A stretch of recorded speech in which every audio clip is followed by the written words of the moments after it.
So we left off with Fiyero having just been by someone, Elphaba losing her mind because that was her lover as well as the love of her life.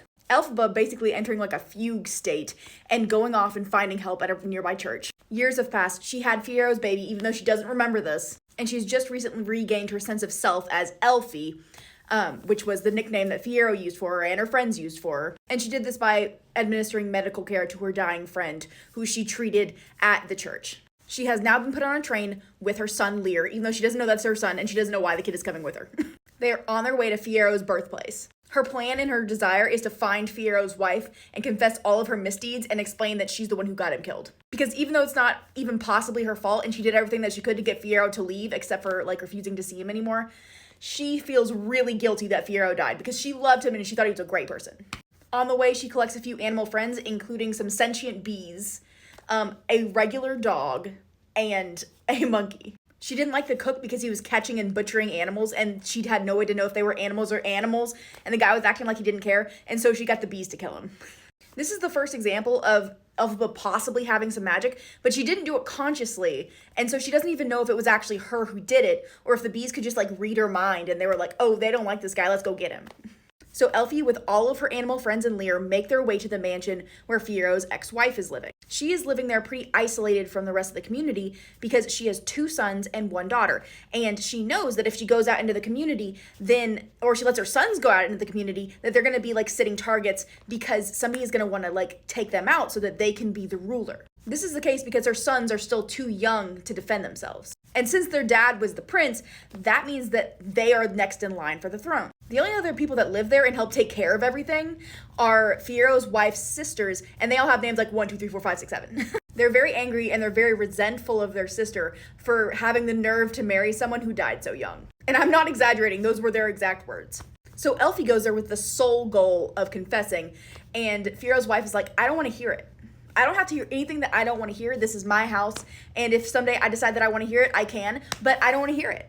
So Elfie is living in the house of the guy that she feels like she got murdered, and was her affair partner. This guilt eats away at her until the day that she dies.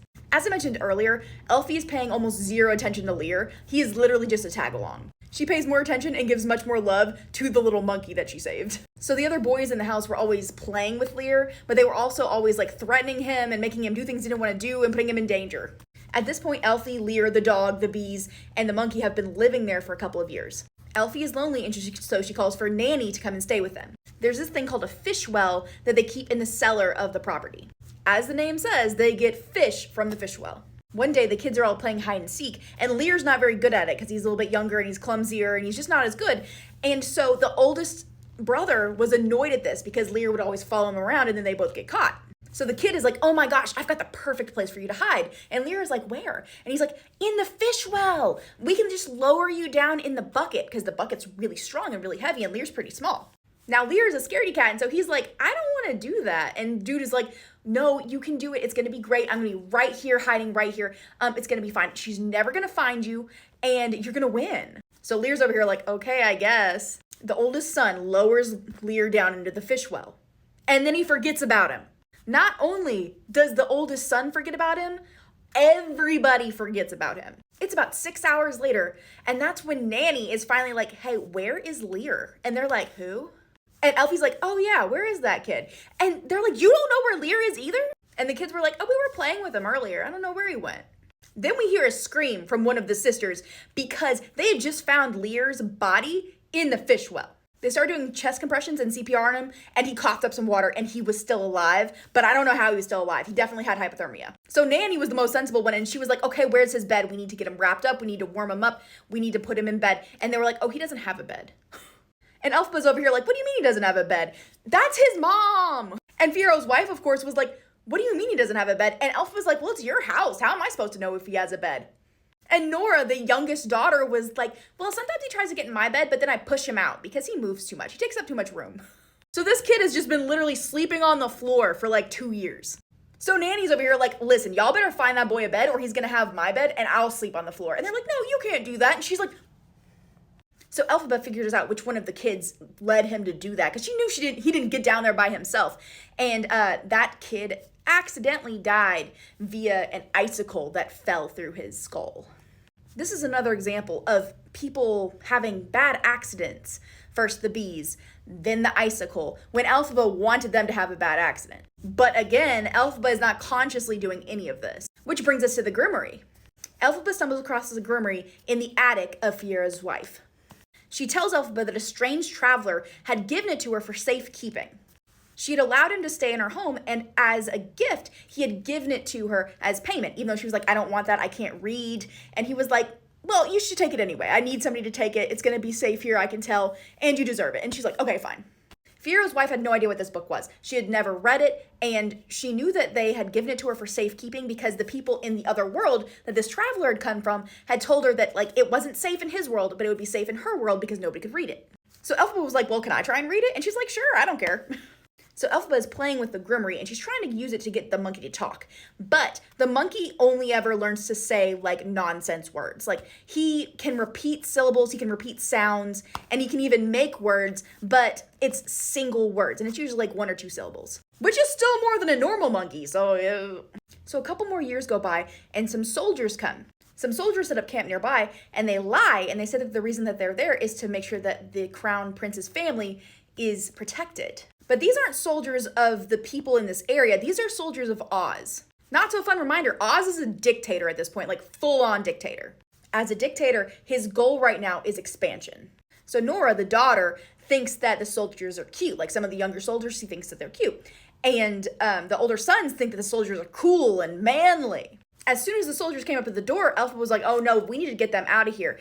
And Fiyera's wife was like, no, we are open to everyone. We're very hospitable. It's part of our culture. Elphaba's over here like, you don't know anything about these soldiers. I know about these people. These people are evil. We need to get them off of here. We need to, like, protect you guys. But it's not her house. So the soldiers come, and Elphaba lets them know, hey, I'm a witch. Y'all better be scared. And they are kind of scared of her, because why wouldn't they be scared of her? Because she said she's a witch and she's green. One day, Nora was cleaning, and she decided to try and use Elphaba's broom because Elphaba's broom was bigger. When she started sweeping with the broom flew, and she was on it. Elphaba had this broom for years, and she had no idea that it was magic. So in her brain, she's like, oh my gosh, is Nora actually magic? Nora wasn't magic. But just another example of how Elphaba, like, might have magic, but she has no actual affinity for magic. It took her a month to figure out how to actually ride this broom herself. Once she's finally worked up the broom's stamina and her own stamina, she decides that she's gonna leave without telling anybody to go and see how Nessarose is doing. Because she had received a summons from her dad because Nessarose was now one of the rulers of Munchkinland. She was basically a dictator as well. So Elphaba flies off, leaving everybody completely undefended. She flies to Munchkinland, and she meets with Nessarose in her palace. Nessarose wants Elphaba to stay because she wants her help as an advisor and to be like a commander. Oz wants to fully expand into her territory, and so they're about to be at war. Elphaba's like, no, I can't do that. I got stuff to do back at Fiyero's. I was just coming to see how you're doing. Elphaba notices that she's still wearing those shoes, and Nessarose is like, well, you can have them if I die. I'll change my will and bequeath them to you. And Elphaba is like, bet. While Elphaba is still there, a local farmer comes in to meet with Nessarose because she wants something to be done about the woodcutter next door. She has brought the woodcutter's axe. The farmer has brought a few sentient animals to trade in exchange for Nessarose enchanting the axe to the woodcutter. Elphaba is mad. She's like, what do you mean you're trading a conscious creature? And Nessarose is mad because she's like, well, killing him seems just a little bit extreme. So without any other background information and without checking the story, Nessarose agrees to enchant the axe to cut off the hand of the woodcutter the next time he uses it. Because that's not extreme at all. Elphaba immediately goes to free the animals because they're conscious animals, and the cow is like, what's the point in you freeing us? And Elphaba's like, what do you mean? And the cow is like, we have nowhere to go. Where are we gonna go to be safe? Like, we're just gonna end up back here and then we're gonna end up on your plate. And Elphaba's like, Nessarose would never do that. And the cow was like, eventually the animals leave and we never hear from them again. The book did tell us that the cow was mad and that the sheep had gone silent because of all the horrible things that they'd seen. Elphaba flies home after saying goodbye to Ness and her dad, and when she gets back to the palace, she finds that everyone is gone except for Nanny, who had barricaded herself in her room. She finds out that everyone except for Nanny had been taken by the soldiers. See you next time!